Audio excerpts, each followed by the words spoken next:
You have to do everything different. You conceptualize different. You look at things different. I remember thinking as a kid, what am I going to do when I get out of school? How am I going to make a living? And I was terrified. I was frankly scared to death. I didn't know how I was going to compete.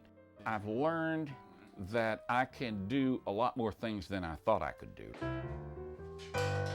A lot of folks think the world owes them a living, but Phil Parr never begrudged anybody for anything. Never mind the fact he was born without the use of his eyes. The way Phil sees things, there's no sense keeping score in the game of life. In the end, you're only up against yourself, and for 64 years he set out to work harder, longer, and smarter than the man in the mirror. Somewhere along the way, Phil Parr managed to prove that the idea of the impossible is implausible, that a man can do anything he sets his sights on. All it takes is a little focus and a whole lot of vision.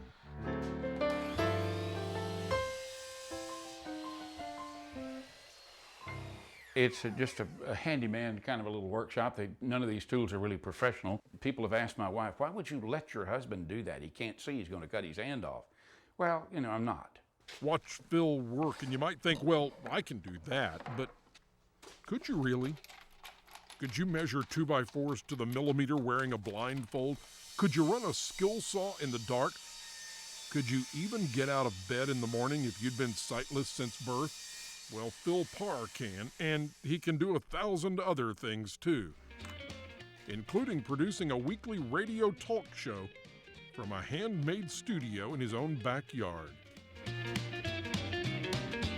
Hello there, everybody, and welcome to the Blind Handyman Show. I fell in love with radio, as do lots of blind people at an early age, because when you think about it, it's our medium. It's sound, it's the thing blind people are attuned to. I did everything at a medium market radio station there is to do, from sign on, sign off, middays, afternoons, nights, swept the floor, worked on the transmitter, repaired equipment, wired studios, everything there was to do at a medium market radio station. I've done it.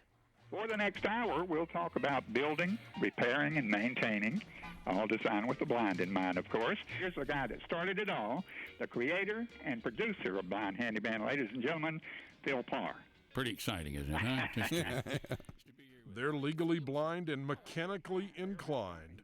Each week, the crew records another episode of the Blind Handyman Show, distributed by the American Council of the Blind's website. Visually impaired listeners from across the globe log on and tune in for tips and tricks from the blind side. And Dale, you built a deck around what tell us about your wiring on that deck? Yeah, I built a deck around the swimming pool in the backyard, and I ran wiring. I wanted outlets wired around the deck itself. How low? Like 12 volt? Less than that, like 4. You can actually pick the voltage when our stock and trade is figuring out how to do things that a sighted person can see to do, or can see how to do without sight. Because my dishwasher breaks as often as yours does. I have to put in a new garbage disposal as often as a sighted person. Well, let us take a short break. Be back with more of the Blind Handyman in just a second.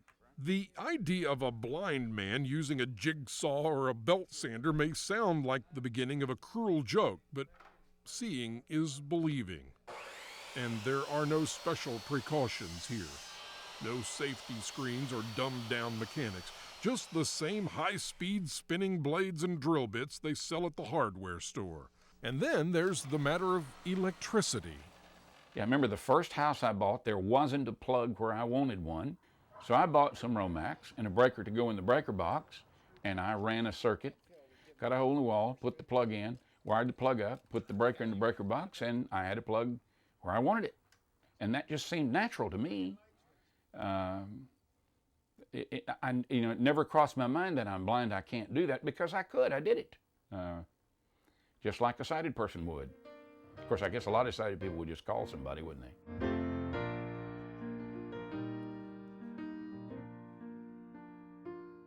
We've come to the end of another exciting Blind Handyman Show. We'll do this again next week, and we thank you for listening. I'm Phil Parr, and I see, said the blind man as he picked up his hammer and saw. Another episode of the Blind Handyman Show is in the can. Phil's already thinking about next week. And we finally figured out one thing this guy cannot do. Phil Parr cannot pass up a challenge. Where others might have tried and failed, or simply failed to try, Phil found a way to practice and also to preach, to carve a life for himself out of the darkness, and to enlighten countless others along the way. I realized at an early age that in order to make it, I was going to have to do things better than everybody else. All blind people who are successful take it with a grain of salt. It's not a big deal. It's not a handicap. It's just an inconvenience.